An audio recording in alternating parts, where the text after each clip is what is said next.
What if being too nice is actually hurting you? We're taught that kindness is everything, but sometimes it's a survival strategy we learned as children. Dr. Gabor uncovers how trauma disconnects us from our gut instincts and why your body might be saying no while your mouth still says yes. This isn't just about feelings, it's about your health, your peace, and your power. Let's talk about the cost of people-pleasing and what healing really takes. If you've ever felt unheard, unseen, or like the wounds from your past still hold you back, you're not alone. This space is for you. Here, we heal, we grow, and we rediscover who we truly are. Beyond the pain, beyond the past. And if you're ready to step into your healing journey and finally embrace your authentic self, hit that subscribe button. Because your inner child matters, and together, we can rewrite your story. And before we dive in, I want you to affirm this.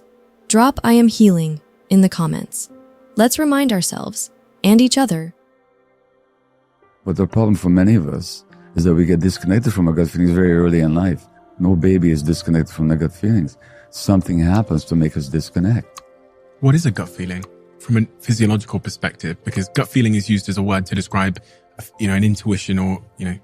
Well, the real gut feelings really happen in the gut. In the Western way of looking at it, we tend to look upon the intellect and the intellectual brain as the only brain that we have. But actually, our brain is a far more complicated structure. And our heart has a nervous system, which is connected to the brain up here. And there's a kind of knowing in the heart. Sometimes people say, I knew in my heart. And they did. If they're connected. Gut feelings are what all animals possess. It warns them of danger or when it's safe. And the gut is connected to the brain. Right. The gut sends more connections to the brain than the brain sends to the gut. And the gut has more of the neurotransmitter serotonin in it than the brain does. So that the gut feelings are here to tell us about what is safe and what isn't. And when the brain in the gut and the brain in the heart and the brain up here in the head are connected, then we're grounded and present and very alert and very aware of what's going on. But when childhood trauma interferes with those connections, which it does, then we start to just work from up here, and we can think we can figure things just from up here. But actually, when you think about human beings, where did we evolve? We evolved for millions of years out in nature. How long does any creature in nature survive if they don't pay attention to their gut feelings? There's two places to be very nice from. One is just genuine human compassion and concern for others, but you're still grounded in yourself. That's great. But a lot of people are very nice because they are afraid not to be. Because they weren't liked who they were, they weren't loved for who they were.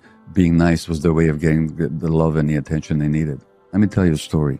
In 1870, there was a French neurologist called Jean-Martin Charcot, who was the first one to describe multiple sclerosis, which is an inflammation of the nervous system, very debilitating. And Charcot said, in 1870, without any scientific research, but just from his own observation, that this was a stress-driven disease. Okay? Now, since then, there's been a lot of research to show how stress and trauma potentiate multiple sclerosis. It's not even controversial. Not that any neurologist knows that. They don't get taught this stuff in medical school. But the research is there. Niceness, ALS, amyotrophic lateral sclerosis, or known in Britain as motor neuron disease. There's been studies on ALS patients. They're extraordinarily nice. So there was from the Cleveland Clinic in Ohio, a major referral clinic, two neurologists published a paper at an international ALS or motor neuron congress. Why are ALS patients so nice? And what they described was that when people came to their office for diagnosis, before they met the physician, they had underwent EDX, electrodiagnostic testing of their nerves. And the technicians who'd perform the test would write on the side of the test, this person can't have ALS, she's not nice enough. Or I'm afraid this person has ALS, they're too nice. And the physicians, the neurologist specialists said, despite the shortness of their contact with their patients and the obviously unscientific nature of their observations, invariably they turned out to be right. And then I called Dr. Wilburn, who did this study, and I said, what did the other neurologists say? when you presented this, they said, yeah, we all noticed this. We just can't explain it. Since then, there's been a study where they've asked neurologists about their patients, and the answer is all our ALS patients are extraordinarily nice. Now, what the neurologists don't do is they don't make the connection that niceness is a repression of healthy anger, and that repression of healthy anger plays a role in the onset of that disease. So it's not a accidental connection. Again, niceness can come from genuine concern for others, but that's not accompanied by an ignoring of yourself. You also care for yourself. Then you can be as nice as you want. But you also know how to say no. And you also know how to set boundaries. You know how to, and you know how to be angry if you need to be. But the niceness that comes from self-repression, that's the one that hurts. So my contention is, as I said earlier, when people don't know how to say no, the body will say no for them in the form of illness. And for a lot of people with serious illness, the illness is the wake-up call. Yeah. And they actually learn. And when they do, that can make a difference to the course of their illness. Sometimes, not always, but I've seen examples of remarkable healing when people learn to say no and stop being people pleasers. It's very stressful to take on everybody else's issues and ignoring your own. It's very stressful. That stress has a physiological impact on the body. And you also suggest removing the things from your life that will stop you from seeing yourself, like social media. Well, because that can be a lot of feedback. I can't remove social media from my life, but what I can remove is my attachment to it. For example, I don't have to look at the comments on all my talks on YouTube. Who says what? Who likes it? Who doesn't like it? You know, I'm not on Facebook. I have a professional Facebook page, but I don't administer it. But people go on Facebook, and who says what? Who likes me? Who doesn't like me?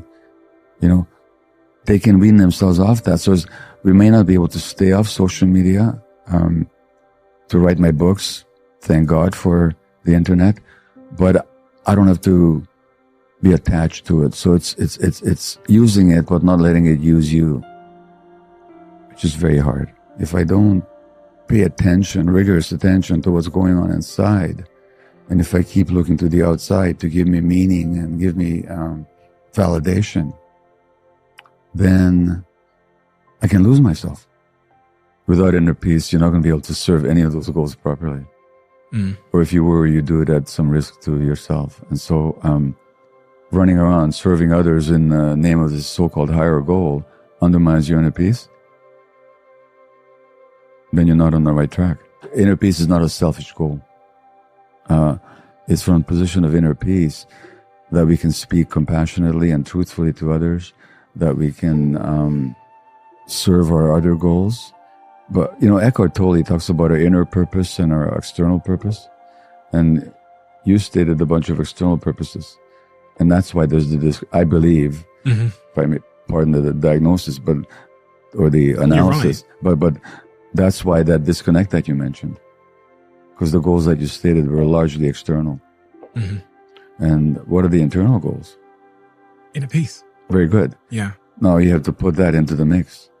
Because temporarily, when your book shows up as number one on the bestsellers list, or shows up at all, you feel some inner peace. But it's addictive. And there's a wonderful physician and researcher, Vince Felitti, and he said, it's hard to get enough of something that almost works. And so, yeah, you can get that temporary inner peace, but look at the long-term consequences of the workaholism. It's not inner peace. I can tell you that. You know, I can tell you after long experience, it doesn't matter even how successful you're out there. We started the conversation with this. It's never going to give you inner peace. Inner peace doesn't come from the outside. That's not a goal anybody ever handed to you. That's something that you have to come to yourself. To go back to the question of what people can do for themselves, they can learn to breathe. And Eckhart Tolle, who's a spiritual teacher, he says that rather than go to retreats and therapists, just take a few conscious breaths several times a day. I mean, not to dismiss the other, but that's more important than anything else. And interestingly enough, the Buddha, when he was teaching his monks, in fact, one of the Buddha's assistants, Ananda, asked him, "Oh, Holy One, do you still meditate?" And he said, "Yes." "And what kind of meditation do you practice?" Says Ananda. And Buddha says, "Observing the breath." So in Buddhist meditation, I'm not here to advocate for any particular pathway, and I'm not a practitioner of any religion, but hey, this is a very wise man. He thought awareness of breath as the most important portal into reality.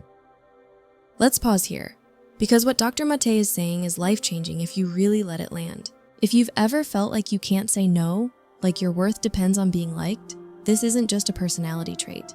It's a response to survival. Science shows the gut, the heart, and the brain are all deeply connected. When trauma disrupts that connection, we don't just lose our intuition, we lose our inner compass. And here's the truth. Constantly overriding your boundaries can silently stress your nervous system. Over time, that stress shows up emotionally, mentally, and yes, physically. So if you're always the nice one, ask yourself this: is my kindness coming from love or fear? Real healing begins the moment you give yourself permission to feel and to say no. Okay, well, that takes me now to trauma. Yeah. Strangely enough, because I do have if there's such a thing as ADD, and there's no such thing as ADD as far as I'm concerned, it's a process, but without going into that, my mind just doesn't abide silence very well. Mm-hmm. And I related to the fact that when my brain and mind were being formed, in my earliest moments, even before birth, but especially afterwards, there's a lot of terrible stuff happening around me. Yeah. And not to be present to it was a natural way of coping. Mm-hmm. And I'm talking about trauma here. Yeah.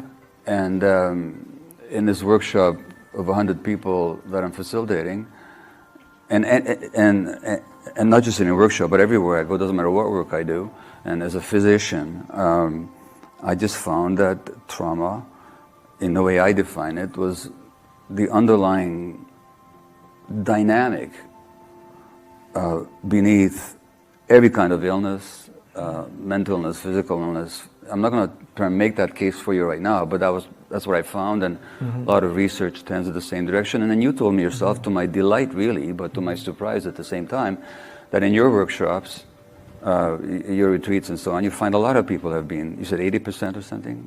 You use some, anyway, that a lot of, you find trauma coming up all the time. All the time. Now, the interesting thing is, and that surprised me, and the reason it surprised me is because in none of the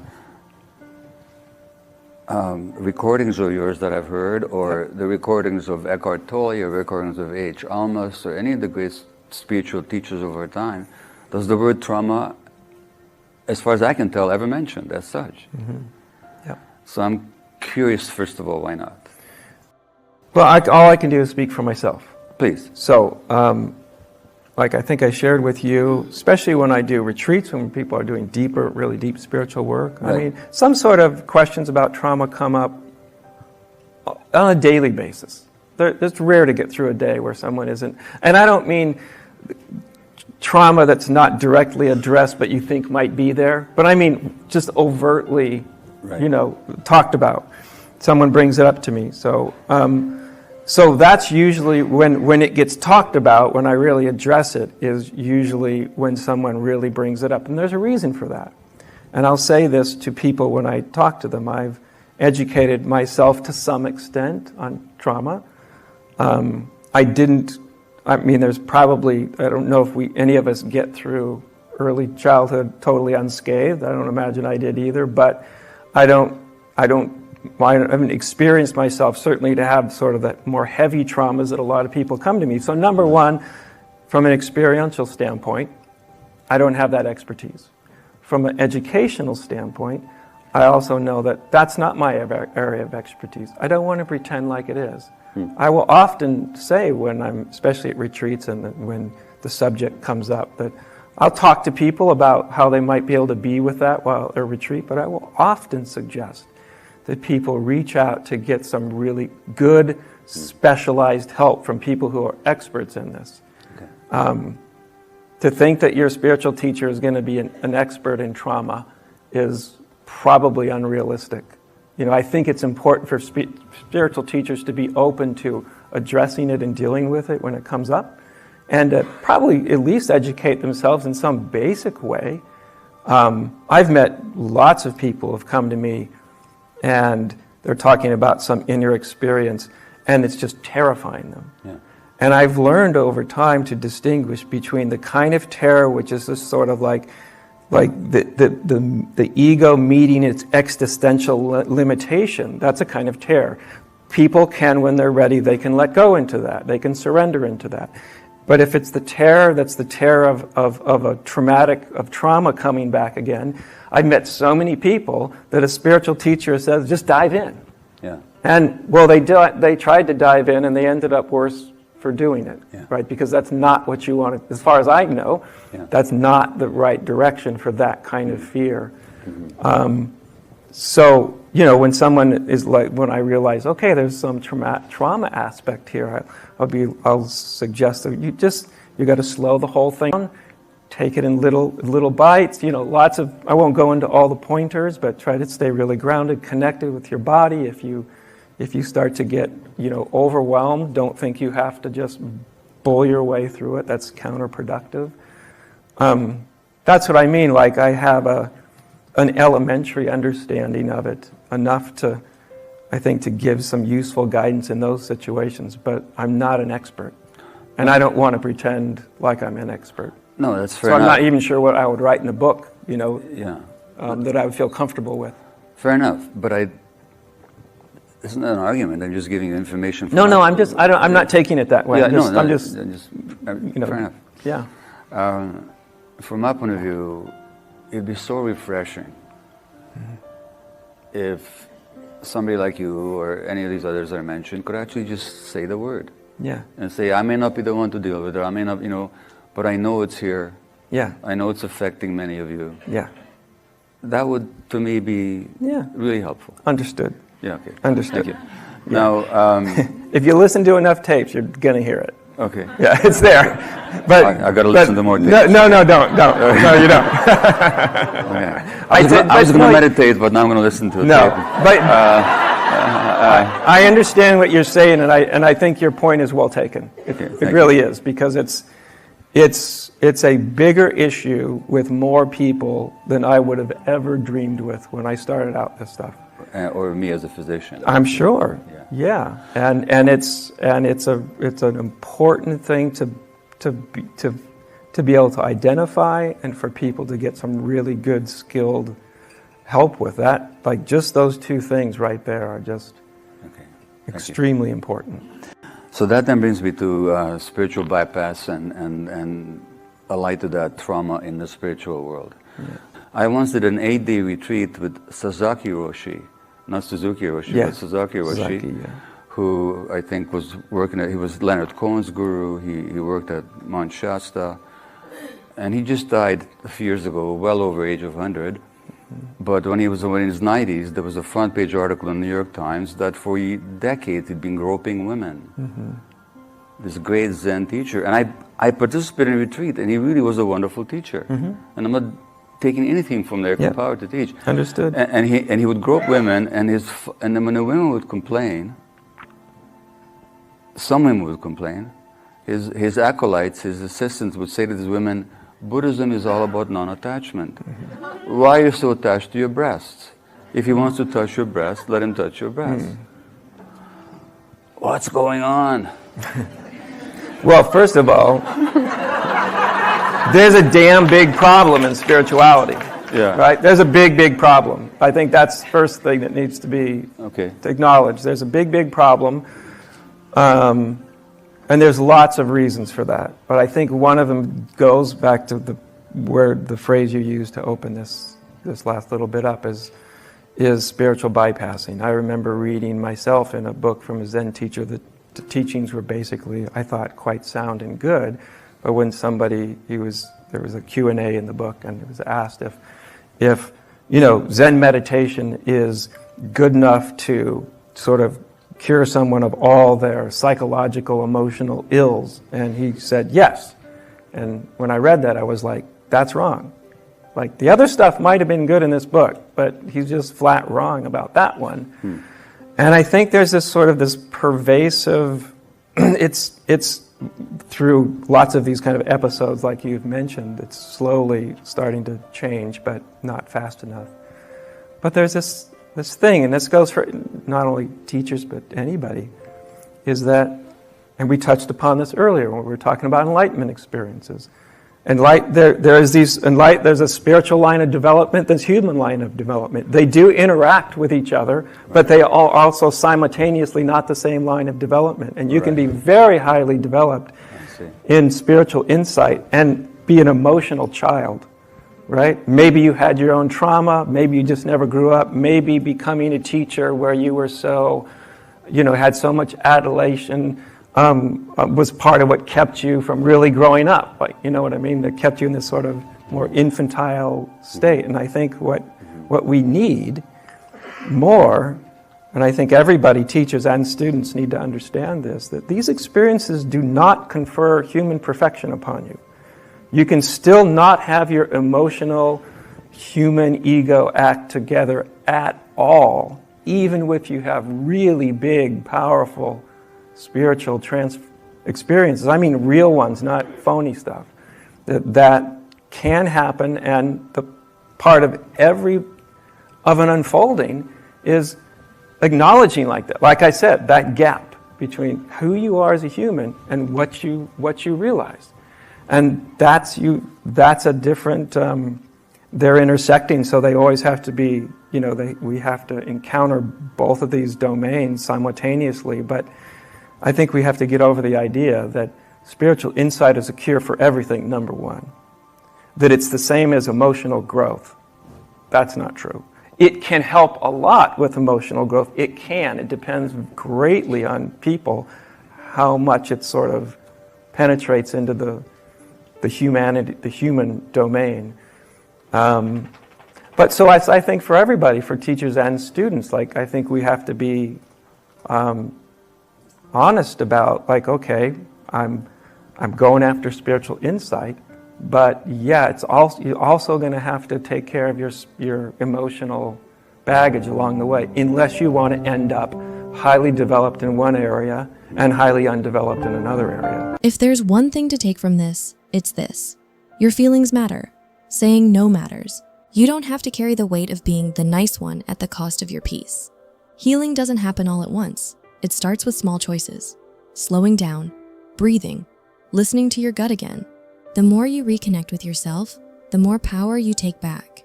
So give yourself permission to rest, to feel, to speak up, because your life doesn't change from the outside in. It changes the moment you decide, I'm worth healing. Healing takes time, and you don't have to do it alone. If this message resonated with you, know that your journey matters. Be gentle with yourself, keep exploring, and surround yourself with support. If you haven't yet, subscribe and join this community.